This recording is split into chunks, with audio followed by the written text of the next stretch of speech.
غیر سرکاری اور غیر حتمی نتائج الیکشن 2024 کے آمد کا سلسلہ جاری ہے۔ آپ کو وائس نیوز پر لمحہ بلمحہ اپڈیٹ کر رہے ہیں۔ آپ کو لیے چلتے ہیں بہاول نگر 1 سے، جہاں حلقہ NA 160 میں مکمل غیر حتمی اور غیر سرکاری نتائج کا اعلان ہو چکا ہے۔ پولنگ سٹیشنز کی کل تعداد 316 تھی، جن میں سے 100% کا رزلٹ جو ہے وائس نیوز کو موصول ہو چکا ہے۔ آپ کو بتاتے چلیں کہ پاکستان مسلم لیگ نون کے امیدوار عبدالغفار وٹو 1,16,894 ووٹ لے کر جیت چکے ہیں، جبکہ PTI کے حمایت یافتہ آزاد امیدوار محمد اصغر شاہ 1,335 ووٹ لے کر ہار چکے ہیں۔ آپ کو اہم خبر سے آگاہ کریں کہ NA 160 میں مکمل غیر حتمی اور غیر سرکاری نتائج کا اعلان ہو چکا ہے۔ پاکستان مسلم لیگ نون کے امیدوار عبدالغفار وٹو 1,16,894 ووٹ لے کر جیت چکے ہیں، جبکہ PTI کے حمایت یافتہ آزاد امیدوار محمد اصغر شاہ NA 160 میں ہار چکے ہیں۔ بات ہو رہی ہے بہاول نگر کے حلقہ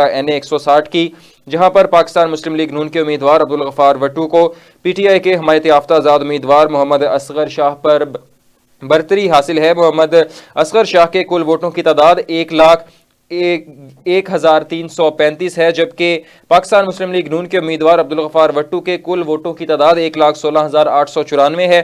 NA 160 حلقے کی بات ہو رہی ہے۔ 100% نتائج موصول ہو چکے ہیں۔ غیر حتمی غیر سرکاری نتیجہ ہے یہ، جس کے مطابق پاکستان مسلم لیگ نون کے امیدوار عبدالغفار وٹو 1,16,894 ووٹ لے کر جیت چکے ہیں، جبکہ PTI کے حمایت یافتہ آزاد امیدوار محمد اصغر شاہ جو ہیں وہ NA 160 میں پاکستان مسلم لیگ نون کے امیدوار سے شکست کھا چکے ہیں۔